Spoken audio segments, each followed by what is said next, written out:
Hey guys, Custom PC by Josh here, and today we are going to be building in this Corsair Carbide spec. You guys may recognize this from a past YouTube video I made.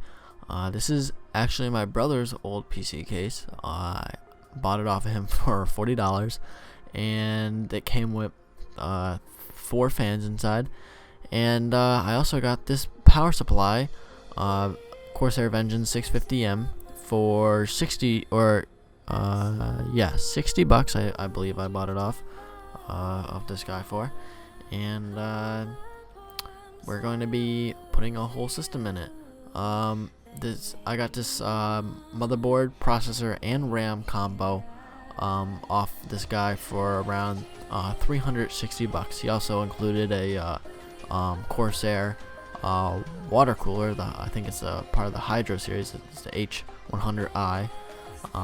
So I was able to get that off of him too for $360 altogether. Now we're going to be putting a RX 590 in here, I believe, and it's got 16 gigs of RAM. Yeah, here's the RX 590 8 gig I got for $135. So this is the motherboard and CPU and RAM installed in the case. This is an i7 6700K, so it is overclockable, and it is on a Z170 motherboard. It's a Asus Maximus Ranger for this generation, and it's a great motherboard. It overclocks very well. I already tested it all and everything. So it's got M.2 support too. The guy included the M.2 screws. The only thing that I found was an issue was the PCI Express slot. The mechanism that locks the card in is broken, but that's alright. We are not using that slot anyways. Alright guys, so we were able to install the graphics card and all the power supply cables and everything like that. One thing I did learn about this case is not to route the PCI Express the PCI power cables from the power supply behind the motherboard back tray, just because there's not enough room back there for the back panel or the rear panel to close. So you gotta route it from this weird spot from the power supply basement, which isn't really a basement. It's all kind of open. So yeah, now all we gotta do is install the cooler, and we'll be good to go.